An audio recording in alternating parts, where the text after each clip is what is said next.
नमस्कार मंडळी, घरगुती चवमध्ये तुमचं स्वागत आहे. आज आपण पाहणार आहोत अगदी सोप्या पद्धतीने गवारच्या शेंगांची भाजी. अगदी चमचमीत अशी आणि एकदम सोपी पद्धत, गावरान पद्धत. चला तर मग आपण सुरू करूया. एका कढईत आपण शेंगा व्यवस्थित धुवून घेतलेल्या आहेत. परत गॅसवर चढवून त्यांना व्यवस्थित उकळून घ्यायच्या आहेत शिजस तोपर्यंत. आता आपण एका मिक्सरच्या भांड्यात आपल्याला खोबरे, कोथिंबीर, लसूण, शेंगदाणे हे चांगलं वाटून घेऊयात. आपल्या शेंगा पण चांगल्या शिजलेल्या आहेत. आता आपण एका कढईत तेल घेऊ. तेल चांगलं गरम झालं की त्याच्यात राई, जिरे, त्याच्यात आपण आता कांदे टाकून घेऊ. कांदे टाकल्यावर टमॅटो, कढीपत्ता व्यवस्थित असं मिक्स करून घेऊया. व्यवस्थित परतून घ्यायचं. कांदा गुलाबी होईस्तोपर्यंत आणि टमॅटो आपले व्यवस्थित मऊ लुसलुशीत झाल्यावर आपण आता नमक टाकूया त्याच्यात चवीनुसार.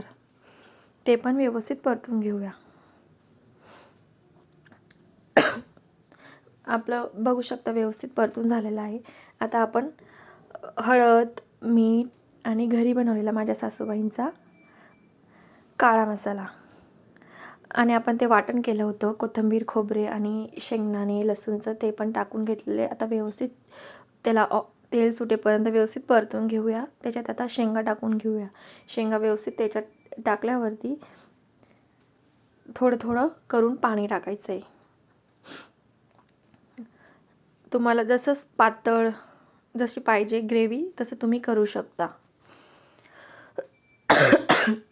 व्यवस्थित असं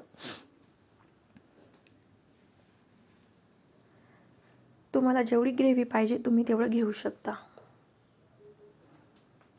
वरून कोथिंबीर छान अशी उकळ काढून घेऊया. रेडी आहे आपली गवारच्या शेंगांची भाजी. चला तर मग आता भाकरी टाकून घेऊ. भाकरी तर काही सर्वांना येता. छान असं गवारच्या शेंगांसोबत भाकरी, गरम गरम भाजी, कांदा, लोणचं, छान असं जेवण. पिठाला आपण एकदम असं व्यवस्थित रगडलं की भाकर पण छान फुगते आणि आपल्याला भाकर करायला पण सोपी पडते. छान असं पटकन असं भाकर करून गेलेली आपली. किती छान असेल गरम गरम भाकर, गरम गरम भाजी. व्यवस्थित तिला शिजून घ्यायची. एकदम कडक शिजवायची म्हणजे ती आपण तिला उलटी केली की ती व्यवस्थित छान फुगते. खाली अशी बसत नाही. बघा किती छान फुगली. आपण जर पीठ छान केलं ना, छान रगडलं की छान येते भाकर. बघा छान झाली. रेडी आहे आपलं गरमागरम जेवण. हा व्हिडिओ आवडला असेल तर लाईक करा, तुमच्या मित्रमैत्रिणींसोबत शेअर करा आणि अशाच आणखी रेसिपींसाठी घरगुती चवला सबस्क्राईब करायला विसरू नका.